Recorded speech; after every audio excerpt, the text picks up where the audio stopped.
Hello, I'm Glenn Porter and today's lecture is on the science of light.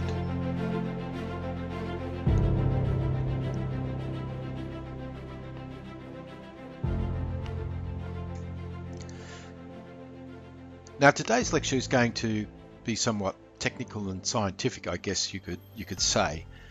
And I don't want you to be afraid of that because it's important as educated photographers that you do understand about the medium that you're working in. And photography is this balance between art and science. So I guess this is the science component of that balance.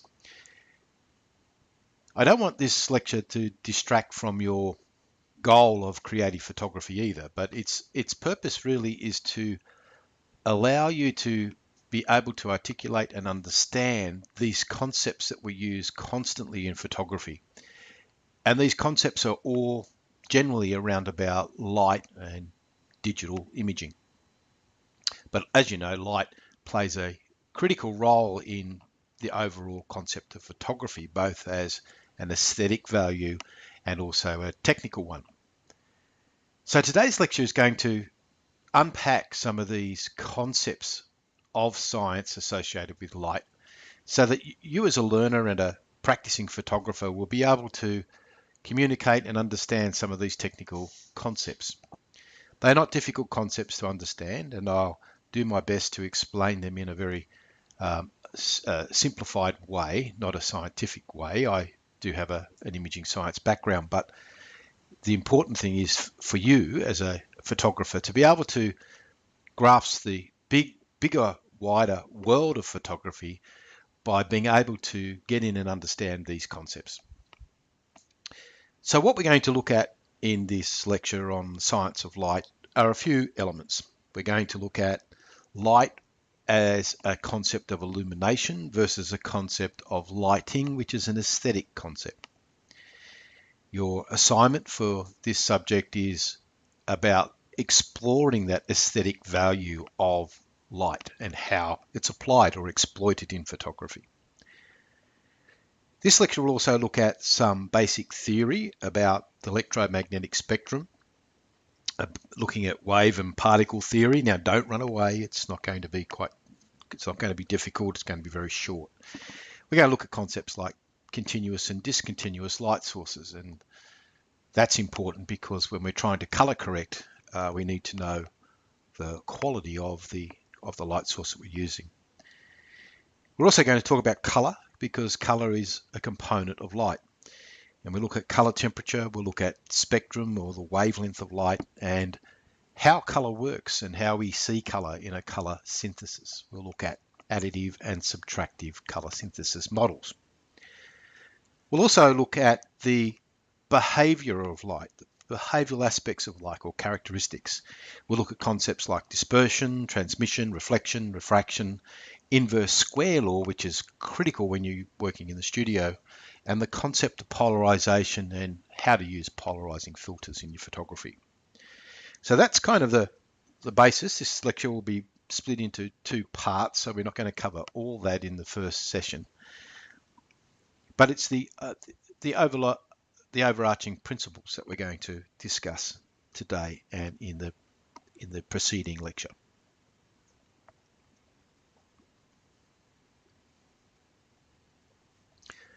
Okay, so let's look at how we might consider light. As photographers, we see light in two different ways. We see it as a level of illumination, which is a quantitative element. The more light that's present in the scene, the brighter the scene is, therefore there's more levels of illumination. Now, obviously this affects our camera exposure because our f-stop, shutter speed, ISO setting is determined on the amount of or the level of illumination that's present in the scene, and we talked about this a lot in digital photography subject under exposure. So illumination is essentially a quantitative way, a measurable way of determining how much light is actually present. As you can see on the screen at the moment, we've got 1 light bulb versus 6 light bulbs. So it's a quantitative thing. It's either less light or more light. But for photographers, lighting or light is a lot more. Light is also a central aesthetic element in the image. There is concepts between light aesthetics that talk about soft light and hard light. This is a they're expressive words about a concept of lighting. What does soft light mean? Doesn't mean and what does hard light mean? Doesn't mean that one's actually physically soft and one's physically hard. It's the appearance or the aesthetic that's created around these type of light sources. If you look at the two images on the screen, you'll see that there is a beautiful presence of light in these two images. These two images have quite a high or a dominant element of light or lighting in the actual scene itself. So light can be considered as an aesthetic value. So you need to first of all separate this concept between light as a quantitative concept and light as a qualitative aesthetic concept.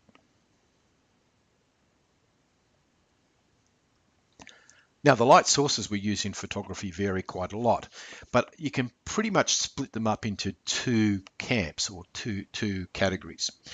First of all, we look at natural light, or what we call available light. Available light means that the light that's just available within the scene, as opposed to artificial light is lighting that we may introduce into the scene. So available light is just whatever's there. And it could be artificial light means as well.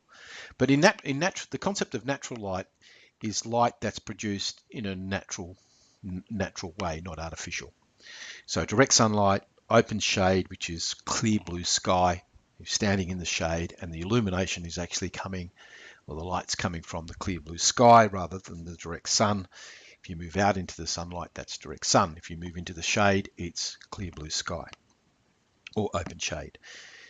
Cloudy and diffuse light, so on cloudy days, the light source becomes the blanket of cloud cover, and even moonlight, as low in illumination as it is, can be considered as a natural light source.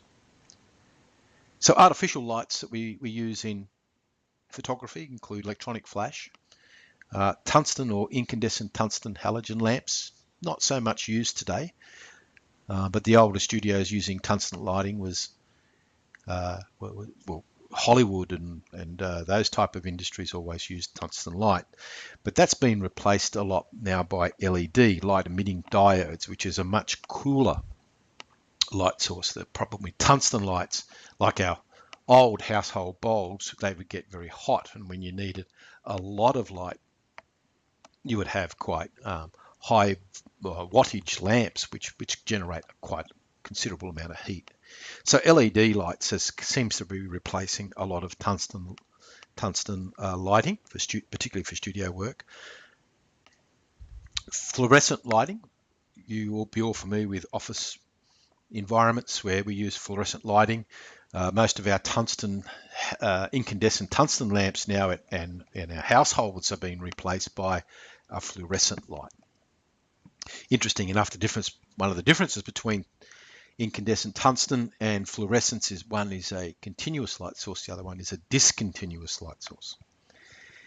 The last artificial light source that we might use in photography is high intensity discharge lamps, sodium vapor lamps, mercury vapor lamps, which are used in industrial factories where there's a large area and you want light efficiencies.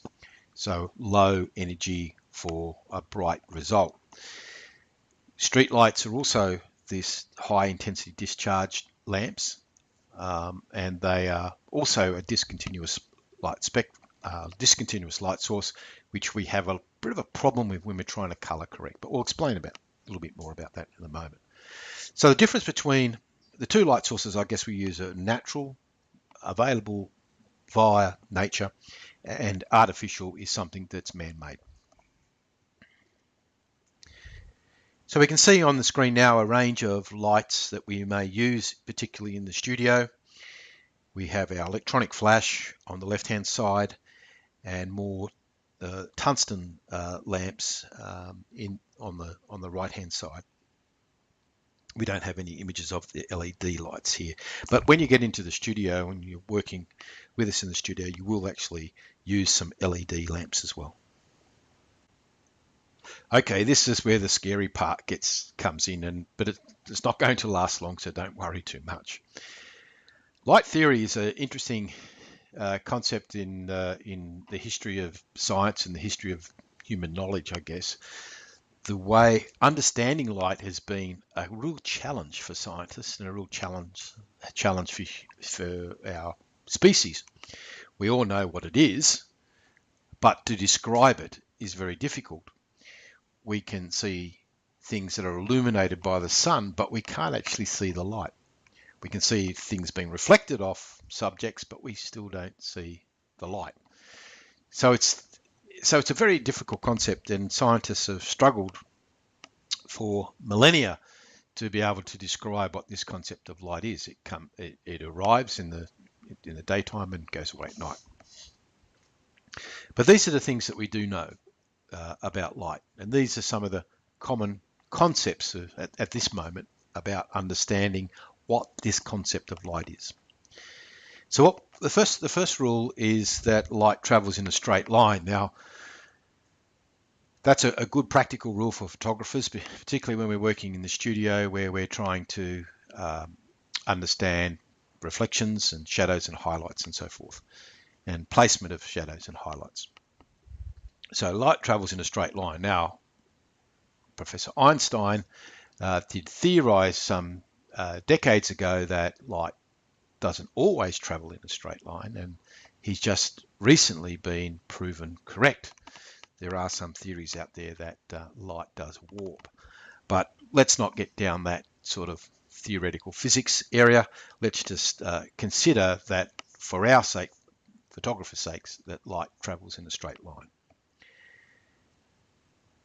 Now, Christian Huygens in the 17th century also suggested that light behaves in a wave formation. Now, this was a huge advancement in light science in this type of theory, that we're able to explain light as energy, and that energy can produce or behaves like a waveform, like a radio wave, a sound wave.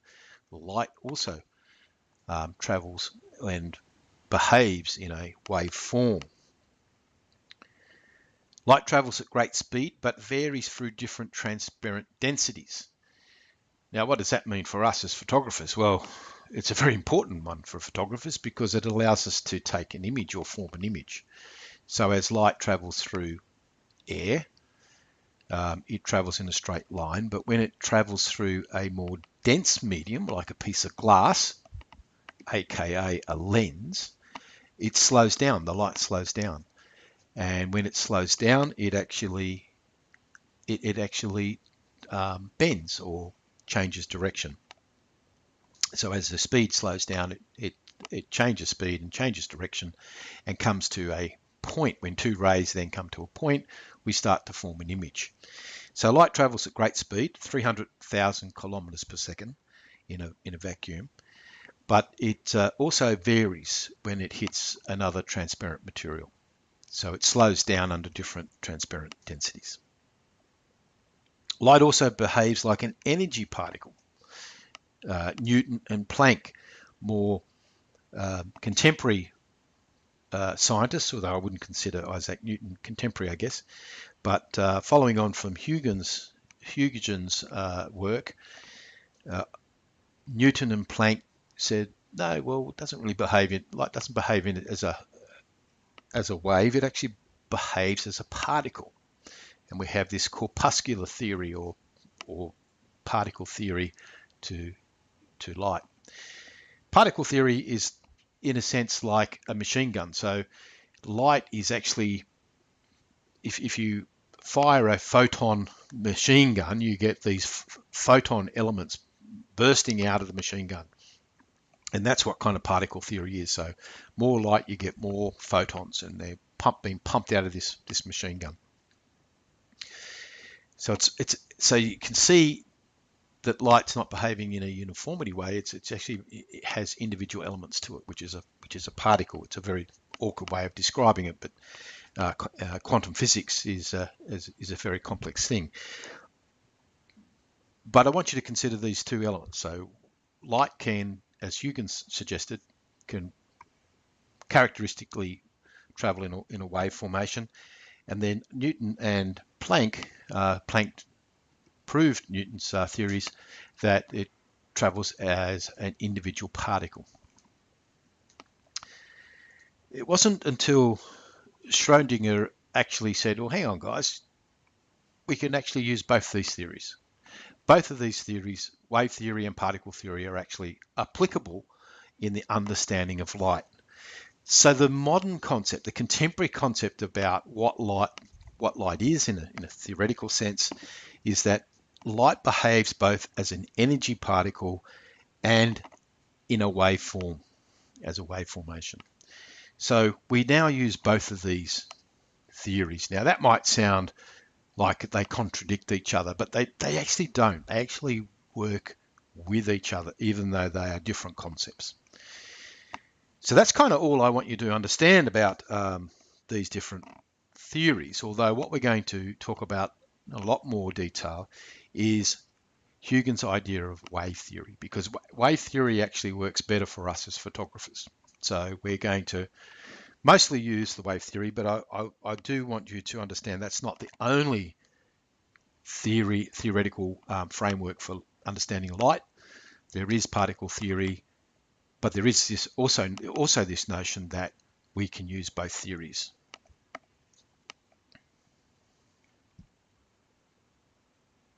So accepting the notion that light behaves in a wave format. This is some of the terminology that we use to describe light in using wave theory. So what we have on screen now is a way of articulating those concepts. So we have a direction of the vibration on the left-hand side, on that vertical line.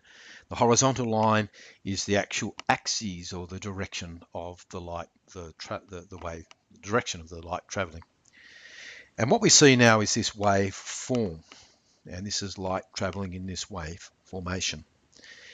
Now the two interesting things I want you to get from this is that you can see wavelength, and it's identified in that lambda notation.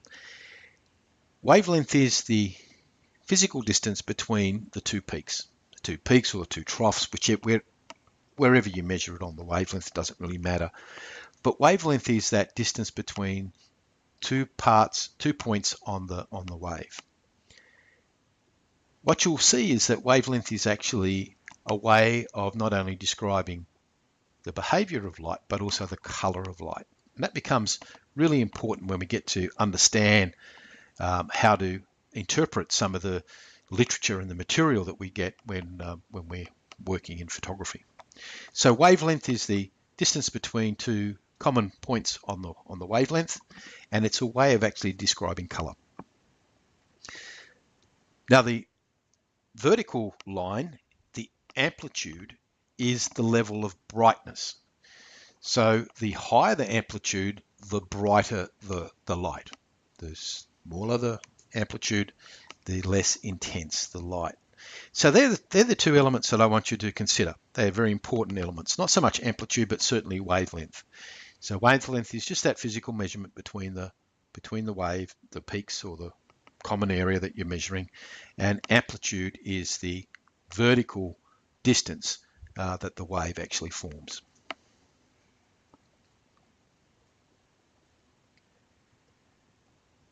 Interesting thing about wavelength is when we start to talk about different colors, we're actually talking about different wavelengths. So when we're talking about different wavelengths of light, we're actually talking about different colors. And as you can see, the wavelength of the red is longer than the blue. Red, the way we describe the wavelength of red is that distance is actually 700 nanometers. Between peak and peak, 700 nanometers is what we describe as red. Whereas blue, the difference between the two peaks is only 400 nanometers. So it's a shorter wavelength. So red light is considered a longer wavelength. So red, the color red and the red wavelength is a longer wavelength, whereas blue is a shorter wavelength. Pretty simple stuff, really. The other interesting element to consider when you're looking at wavelength and color is that longer wavelengths are more lethargic in light energy because it travels it takes longer to get to each peak to peak. Whereas the blue light is a more energetic light source because it's moving up and down a lot more quickly. They're both moving at 300,000 kilometers per second in a vacuum, but it takes a shorter amount of time for each peak to be reached in blue light sources as it is for red. So red is considered to be a slow or lethargic light source or a wavelength, whereas blue is considered to be highly energetic or has more energy, more frequency, a higher frequency. Now, the other interesting thing about wavelength, when we consider what wavelength is that light is only one source of energy that's in the universe. There are lots of different types of energy that can be described in a wavelength format. For example, if you look at the screen here, we have a range of energy: gamma rays, X-rays, ultraviolet, visible light, infrared, microwaves, radio waves, and so forth. They are all considered to be, the characteristics of that energy is all traveling in a waveform form. Now, all this energy is also made up of electrons and a magnetic field. And that's where the term electromagnetic spectrum comes from. But it's a spectrum because it's on a continuum spectrum. So we've got gamma rays, we've got energy before gamma rays, we've got energy past radio waves. I'm just not going to be able to fit all the energy that we know of on a slide. That's quite impossible. There's lots of different energy. But what we have in an electromagnetic spectrum is this continuum of energy. So as the wavelength changes, we're actually changing into different types of energy. Now, the stuff that we use as photographers is only a very small amount of energy on the electromagnetic spectrum. We call this white light or visible light. It's usually called visible light because we see it. Now, we don't really physically see it, but we see the effects of it when it bounces off objects. Now, visible light has a wavelength variation between 400 nanometers to 700 nanometers. Remember, in wavelength is measured by the peak to peak, so it's that physical difference between the waveform. So visible light has has a range between 400 and 700 nanometers, and within that spectrum, because this is a continuum, a continuous spectrum, we have all the different colors that we can see, starting from violet to blue to green to yellow to orange to red to cyan. Sorry, that's not in the correct order, but we've got all those colors that you can see on the screen in that sort of rainbow effect. And they're the colors that we use within visible light. What's interesting and something that I want you to note on this diagram is that within that very small spectrum called visible light, to the left we have ultraviolet and to the right we have infrared. Now, in photography, we actually can use those parts of the spectrum as well. This is called invisible radiation photography, or ultraviolet photography, or infrared photography. And I'm sure you're familiar with infrared photography, or the term infrared photography, and we will be covering that in the lecture as well. And we do have cameras at JCU that you can access and shoot in this radiation field.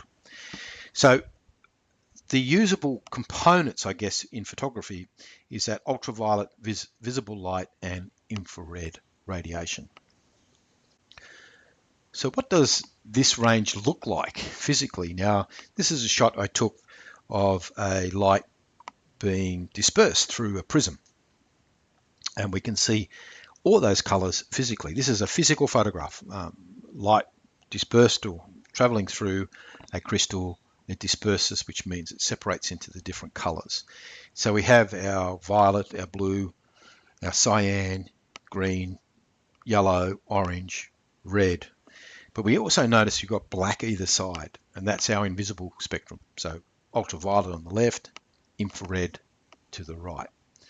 So that's what the vis light spectrum looks like in a physical form. And we've all seen this in rainbows and other material when light separates. We combine all that together again and we get white light. Okay, so let's just summarize some of those elements. So visible light has a range between 400 and 700 nanometers. That's its wavelength. Light is a form of radiant energy. It's also referred to as the electromagnetic radiation. Light can be produced in several ways. We can convert light, convert electrical energy or heat into electromagnetic energy. So we have a tungsten light, which is a filament, the old traditional tungsten lights, and we can pass a current through that tungsten filament, and that tungsten filament will heat up because of the resistance of the electrons passing through that filament. As it heats up, it produces light, and it converts heat energy into light energy. So that's what we're talking about when we're suggesting that converting electrical energy into heat, which produces electromagnetic energy. It also produces infrared, not so much ultraviolet in this concept, but certainly a lot of infrared as well. Another way of producing light is the collision of electrons. You think, wow, this is really wacky science stuff. Who would ever collide electrons together to make light? Well, you do every time you turn on a fluorescent lamp, because fluorescent bulbs or fluorescent lamps work on this concept of electrons colliding with each other and producing light. Bioluminescence and chemiluminescence methods sound very scientific, but they are fairly basic. Bioluminescence is what we see in nature, and bioluminescence is glowworms is a good example of bioluminescence. As they glow in the dark, they're actually producing their own light through their biology. So light can be produced by certain insect and species through their biomechanics of their being. Chemiluminescence is similar to bioluminescence in the sense that we can actually produce light from chemical reactions. So certain light has certain chemicals, when they're mixed, can actually produce a light source. We see this a lot on CSI in the forensic sort of field, where they spray this material onto blood and then it fluoresces. That's a chemiluminescence reaction. It's a luminol chemistry and combining with the iron in the blood or the hemoglobin. So it's a chemiluminescence. It's producing its own light through a chemical reaction. So just summarizing that, light can be produced by electrical energy, which is what we're used to in our tungsten bulbs. It can be a collision of electrons, which is our fluorescent tubes. It can be bioluminescence, which some species actually can produce their own light source, and it can be chemiluminescence through a chemical reaction. So we've talked about concepts of wavelength and the production of light, how it's produced, but what is it that the sun's producing? Or what is it that tungsten halogen light, when you turn it on, what sort of light is it producing? Light sources like the sun and light sources that we use in most of our photography are what we call polychromatic. And polychromatic means poly meaning all, color, chromatic meaning color. So they're all color. When you look at the light being produced by the sun or by a tungsten bulb, it's producing a multitude of different wavelengths. It's not just one single wavelength. It's one single light source, but it's producing a multitude of different wavelengths. It's producing wavelengths in the ultraviolet, in the visible light spectrum, and in the infrared spectrum. So light sources don't just have this one wavelength. unless they're monochromatic, which means single color. But most lights actually are polychromatic, so they produce a variety of different wavelengths. So I just want you to understand that sort of concept. That's important to understand. So the diagram we've got here from Michael Langford, we've got our light source, that could be the sun, and we've got different wavelengths radiating out from that light source. Light's traveling in a straight line, as we agreed, and we can see the different wavelengths there being represented in two of the radiating waves. They're a different length. Okay, I can hear yourself asking now, well, we know lights produce a multitude of different wavelengths, but how can we determine what they are? You can measure that. You can measure the actual distribution of the spectrum by using an instrument called a spectrophotometer. Now, it's a scientific instrument. It's not something that you have every day, except that when you actually calibrate your monitors, you're actually using a spectrophotometer to do that process as well. So that is actually a spectrophotometer. But what's important, I think, is to understand that it is measurable, but you can also access charts that can actually show you what that distribution is. And what we've got on the screen now is exactly that. So one of the elements that you need to be familiar with when you're looking at the scientific literature, the technical literature in photography, is the spectral distribution of light sources. Now, if you look at this chart, this is a chart that I measured on a spectrophotometer of a tungsten halogen lamp.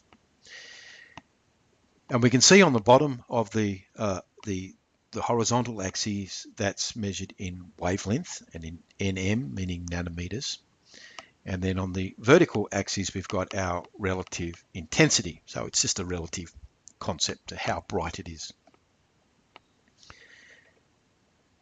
So if we look at the chart, we know now that white light or visible light is between 400 and 700 nanometers.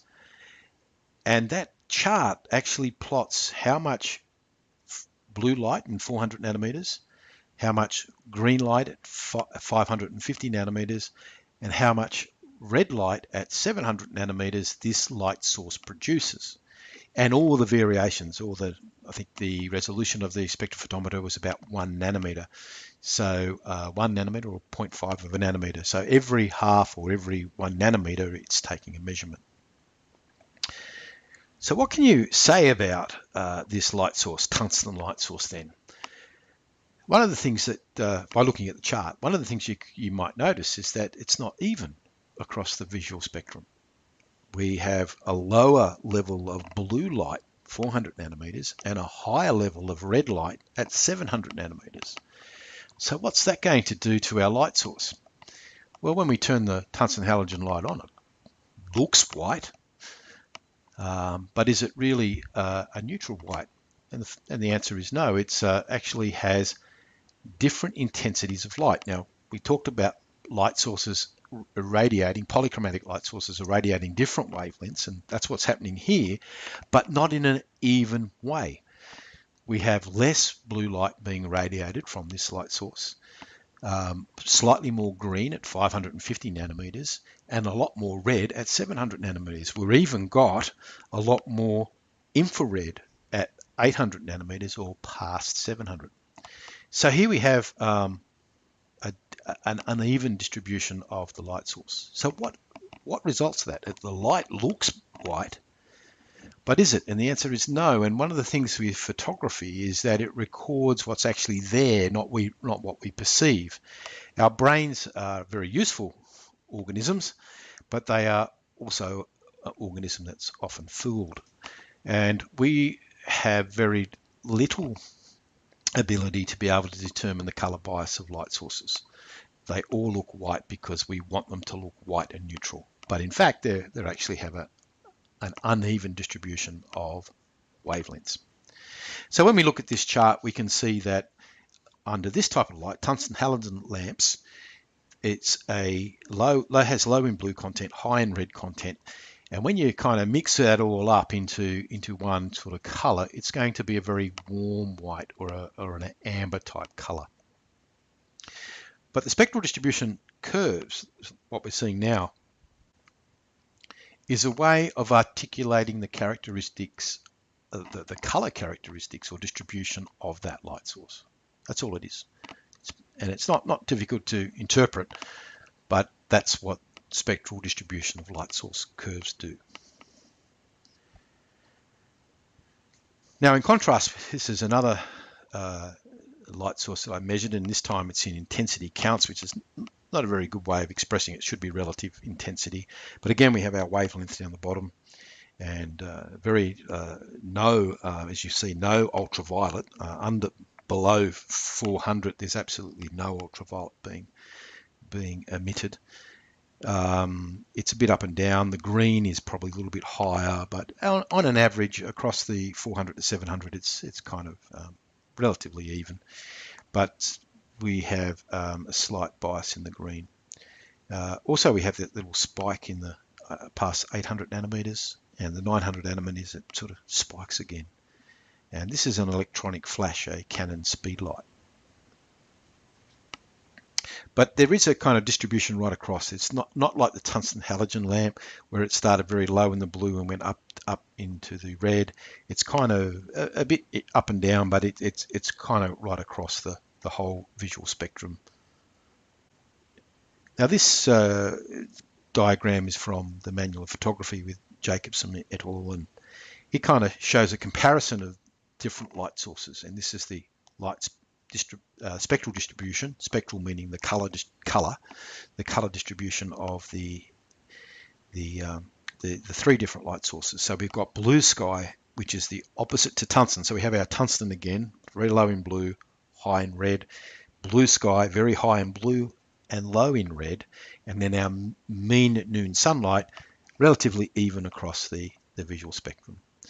So when we look at these three light sources, we can see that there are distinctively three different characteristics of light, three different color characteristics of light, because they have different distributions of wavelength.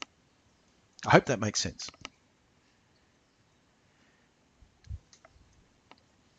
Now, in some scientific, particularly forensic applications, we actually modify light sources to be monochromatic rather than polychromatic.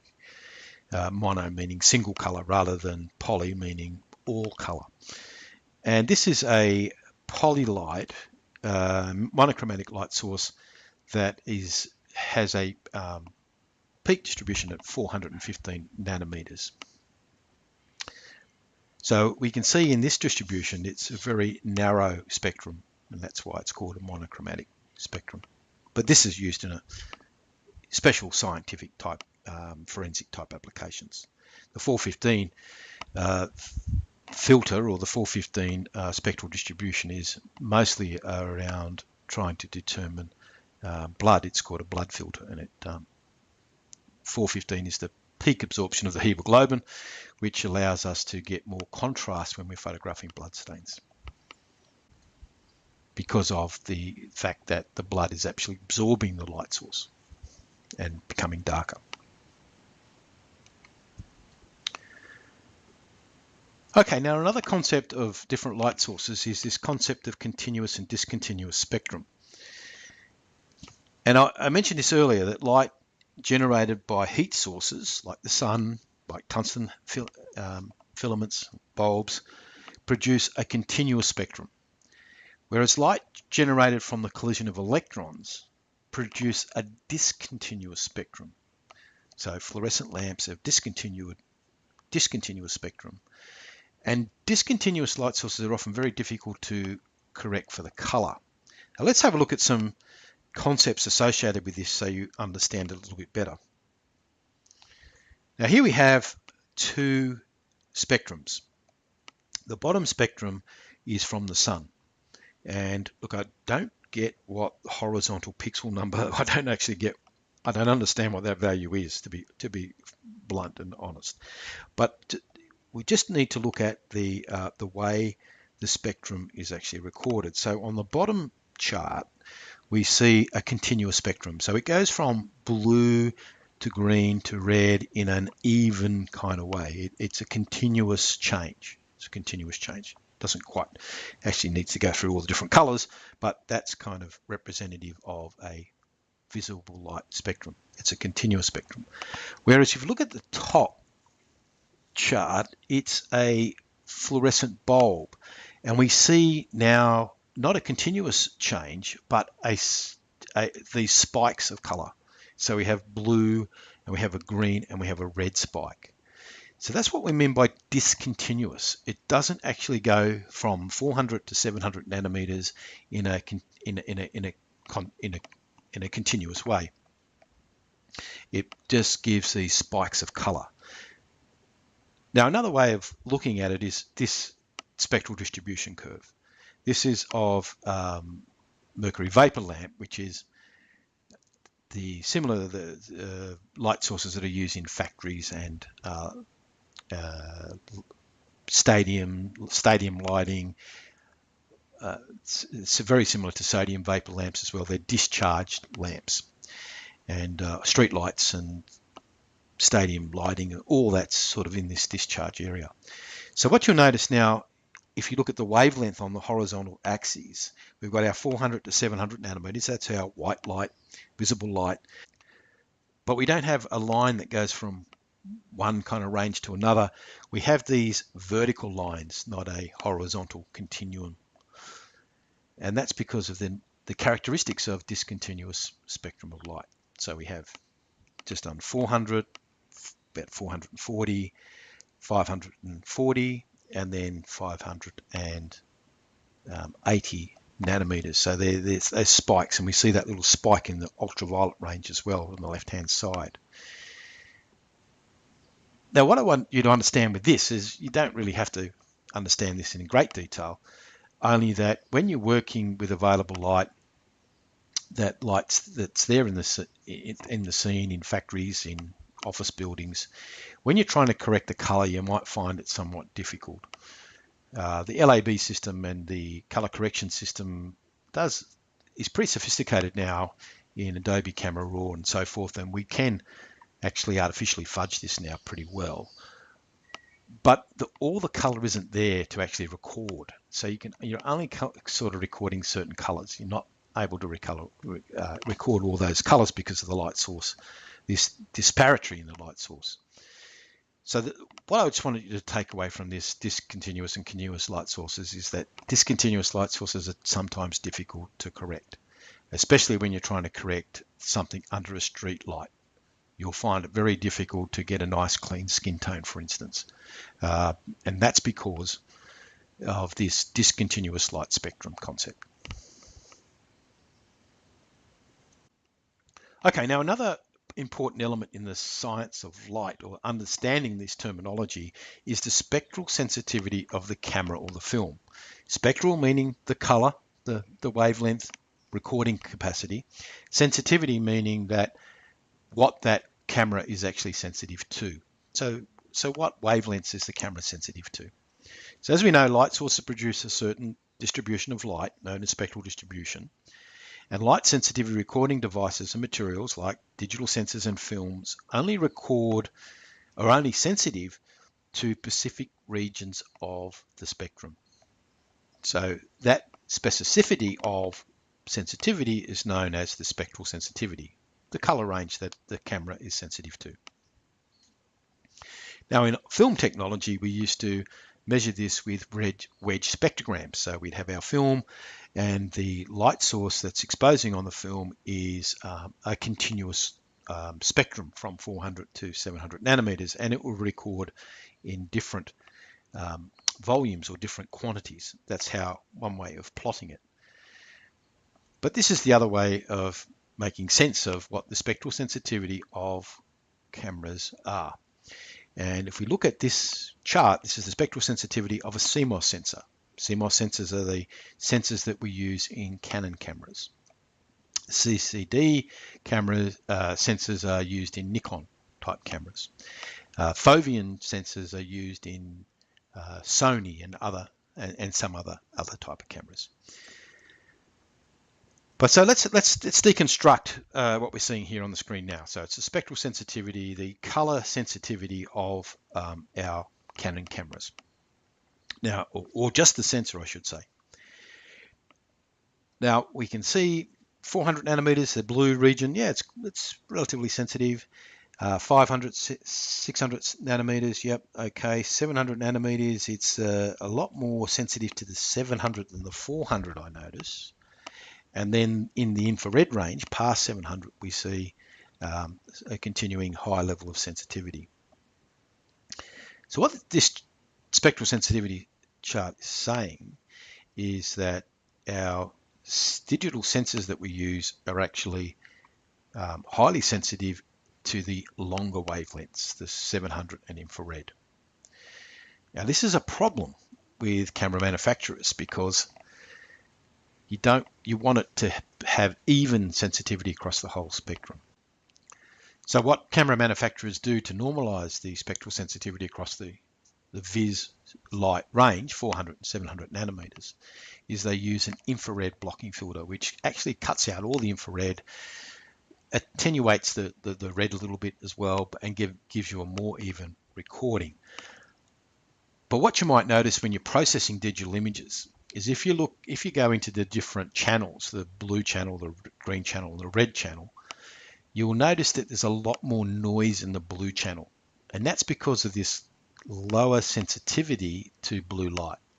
So that's one of the problems with digital capture, is that it's not even across the whole visual spectrum. It's slightly attenuated in the blue area, or less sensitive in the blue area. So you do get a little bit more signal to noise ratio. And particularly if you're starting to edit in skies, blue skies, you'll find that the skies being blue and using predominantly the blue channel will be noisier than, say, other colors, the reds and the greens in the image. So spectral sensitivity of cameras is what colors or wavelengths the cameras can actually record, and at what rate they can record wavelengths. Okay, now this is a very interesting chart because this one is the spectral sensitivity of our eyes. Now, all humans have slight variations. This is just a representation.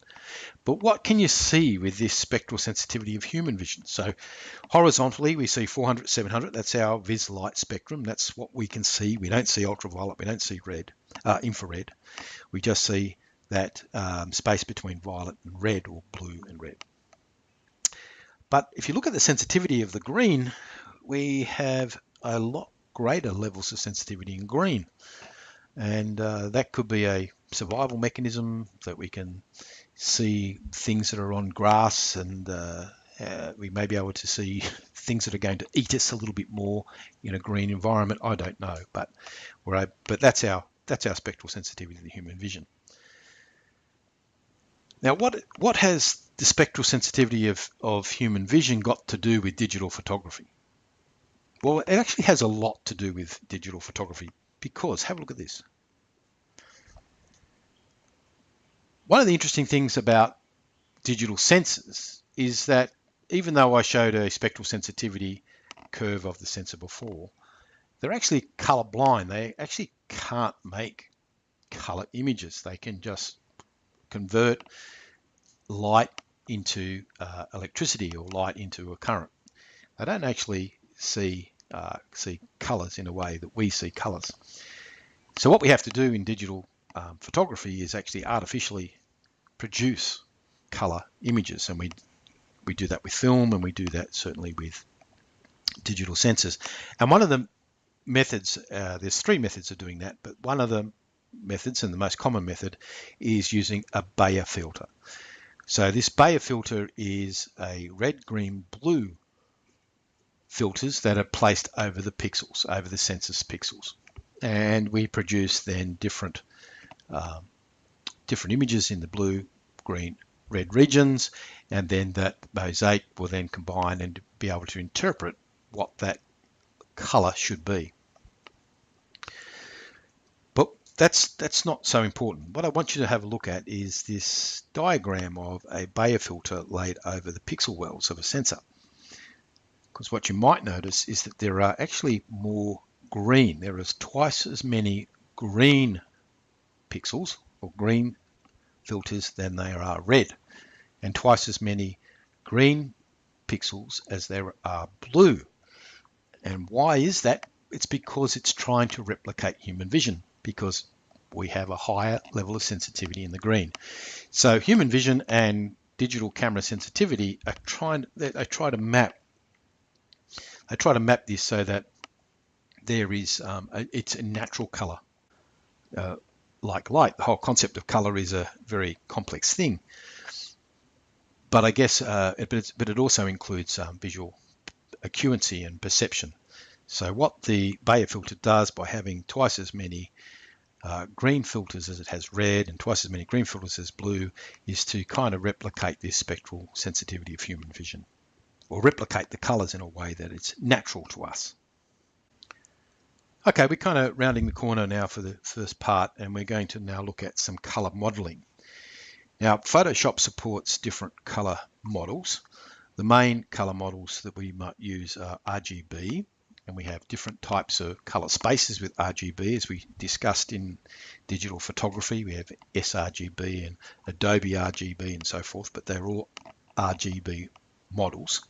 We have LAB models, CMYK models, which is using cyan, magenta, yellow, and the K represents black. And we have grayscale. So they're the four main color models that's used in digital photography.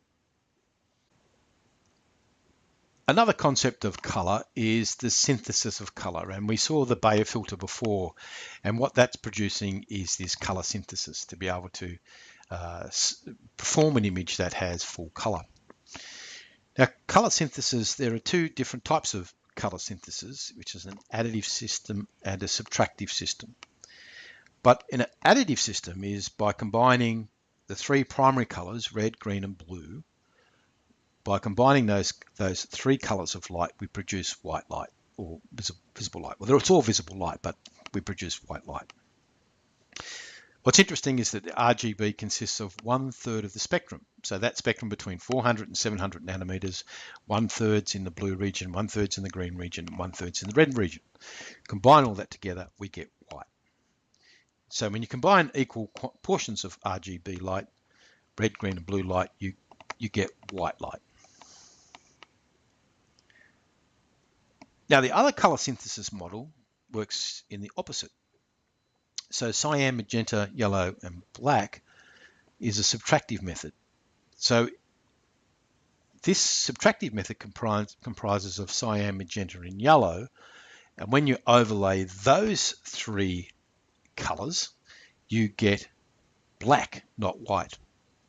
So the cyan, magenta, and yellow are actually subtracting from the color, while as red, green, and blue are adding to each other to produce white. Whereas the subtractive method, as we use cyan, magenta, and yellow, we're subtracting from the basis white light. The other difference in CMYK and RGB is that CMYK has, or CMY, cyan, magenta, and yellow, uses actually uses 2/3 of the spectrum. So you have 2/3 of the spectrum as opposed to 1/3 of the spectrum, which is kind of an interesting dynamic, and I'll show you a little diagram in a moment to illustrate that. In digital photography, we generally use the RGB, the additive model. Our cameras are RGB. Our printers, we call them RGB, but in actual fact, they're actually subtractive. They're actually CMYK, because if you look at the digital printers, it has colors like cyan, magenta, and yellow, and black. So it's using the subtractive color synthesis to actually produce the variations, the millions of variations of colors that's possible. But we do call it a RGB format, so it's a bit complicated. Digital printing is called an RGB method. It's the signal that goes to the printer, but the RGB model and signal goes to the printer, and then the printer's RIP then separates it into the cyan, yellow, and magenta components. And if you look at some, fairly the sort of the pro type digital printer, you might see 2 types of cyan and 2 types of magenta, or 3 types of magenta. It might be a light, a very light, a light, and a strong magenta. So they have different color sets in there as well. So just looking at this chart now, we see on the left-hand side we've got our RGB additive model, and on the right-hand side we've got our CMYK without the black, our subtractive model. And I guess what you see the difference is that the RGB model uses a third in each spectrum. So in the green we've got a third, sorry, the red we've got a third, the blue we've got a third, and the blue we've got a third. And in the subtractive method, we've got cyan, which is 2/3, but without the red, and it's also called minus red. Magenta is also 2/3. It has blue and red, but it's minus green. And yellow is also 2/3. It has green and red, and it minus the blue.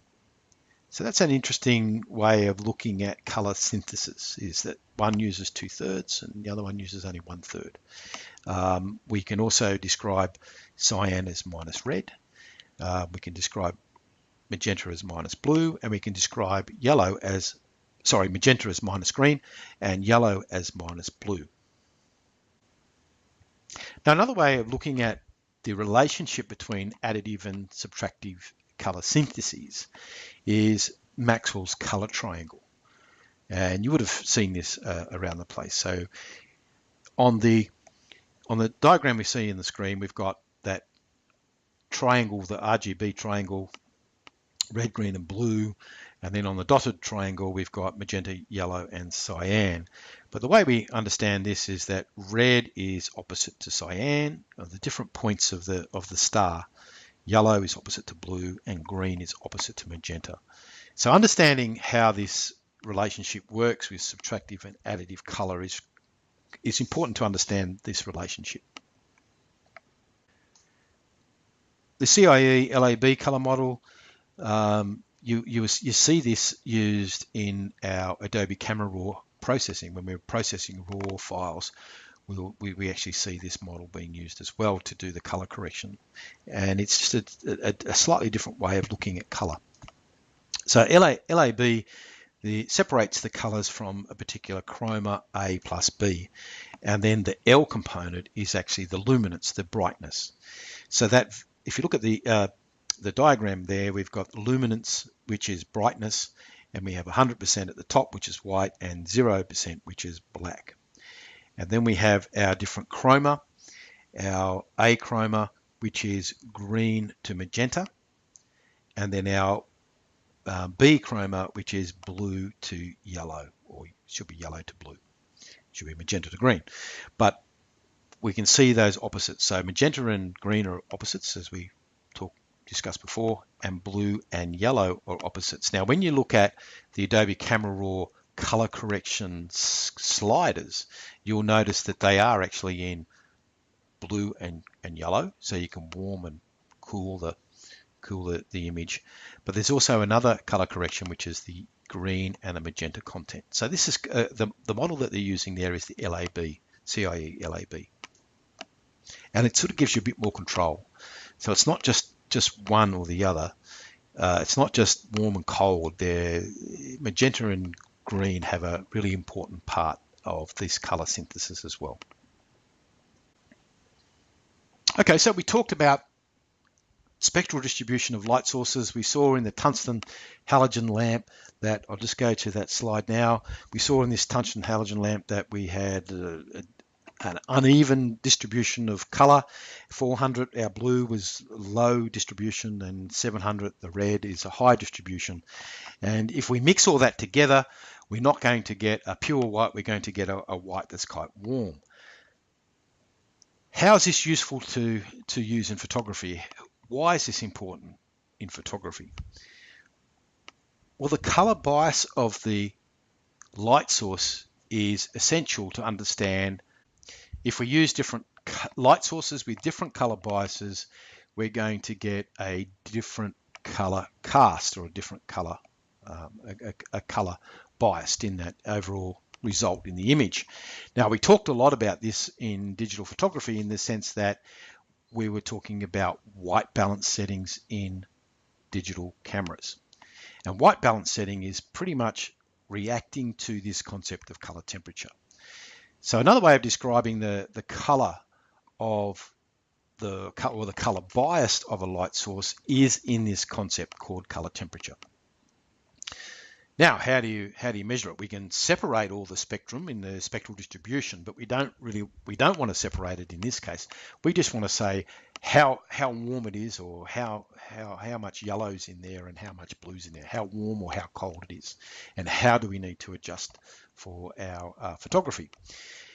Our digital cameras are not subjective like human vision is. It records what's there. So the way to do that is to describe it in this concept of color temperature. Now, the word temperature comes from the way the color bias is actually evaluated. Now, as you know, if you get a piece of metal, for argument's sake, we'll call this a black-bodied radiator, which is a piece of black metal, has no color. And if you heat that black-bodied radiator or piece of metal up, if you start to heat it, you'll notice that the piece of metal changes color due to the heat and the exchange of heat energy to light energy. So that concept of heat and light has a relationship here in the color bias or the color temperature. So one way of describing what the actual color bias is by a comparison between a black-bodied radiator or piece of metal that is heated up to the light source, and that's simply what color temperature is. So as we heat up the black-bodied radiator, it turns blue. What temperature is it when it turns blue? That's the way we describe color temperature. We keep heating it up and it will turn green. What color temperature is it then? And then if we keep heating it up, it'll turn orange and then red and so forth, under different temperatures. There's one little complication though. It's not, color temperature isn't described in degrees Celsius or degrees Fahrenheit. It's actually described in a scientific unit called Kelvin with an uppercase K. And 1 Kelvin equals 1 degree Celsius. So that's pretty straightforward. So they're equivalent units, except Kelvin, 0 Kelvin starts at minus 273 degrees Celsius. Why would it start at that ridiculous temperature? It's not a random temperature. It's actually a scientific standard. And minus 273.15 degrees Celsius is what, in a scientific term, is called absolute zero. It's the coldest possible temperature that's achievable. So 0 degrees Kelvin, sorry, I'll retract that, 0 Kelvin, a zero value of Kelvin equals minus 273 degrees Celsius.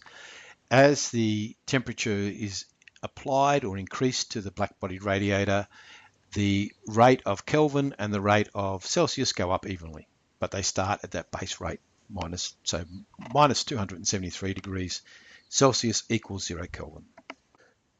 Okay, so how do we make sense of this in a practical way? It's very easy. Here we have a range of light sources and a range of color temperatures. So a candle has a color temperature of around 1900 Kelvin, and it's a very amber in color. A neutral white color is around about 5600 Kelvin to about 6000 Kelvin. These are, rough figures. They're not exacts, absolutes, because it's a continuum. So a candle has a color temperature of 1900 Kelvin. Photographic lamps, 3200 Kelvin. So as you can see by my little diagram on the right hand side, we have our white neutral color bias, and it starts to warm up as the color temperature decreases, and it starts to cool down or become more blue as the color temperature increases. So in clear blue sky, we have a color temperature around 10,000 to 20,000 Kelvin. So it's quite high. But neutral, or what we call daylight, is between 5,600 and 6,000 Kelvin. So what's the practicality of that? For a whole range of reasons, when we're setting up our color monitors and our ambient light in the room that we're using to evaluate our color prints, we need to consider the color temperature of the light source, because if the color temperature is warm and we look at a slightly cold print under a warm color temperature light, like a tungsten light, it will look neutral. If we take it outside, it would then start to look very blue. So we have color temperature in the concept of our print production, but also in our cameras when we're recording, and that's called white balance. So we set our white balance to a particular color temperature of the light source that we're using.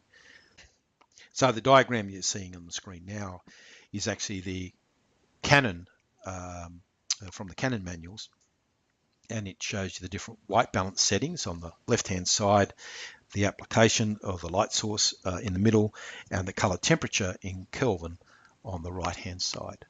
And as you know already through digital photography, you need to set your white balance to the right color temperature to the light source that you're using.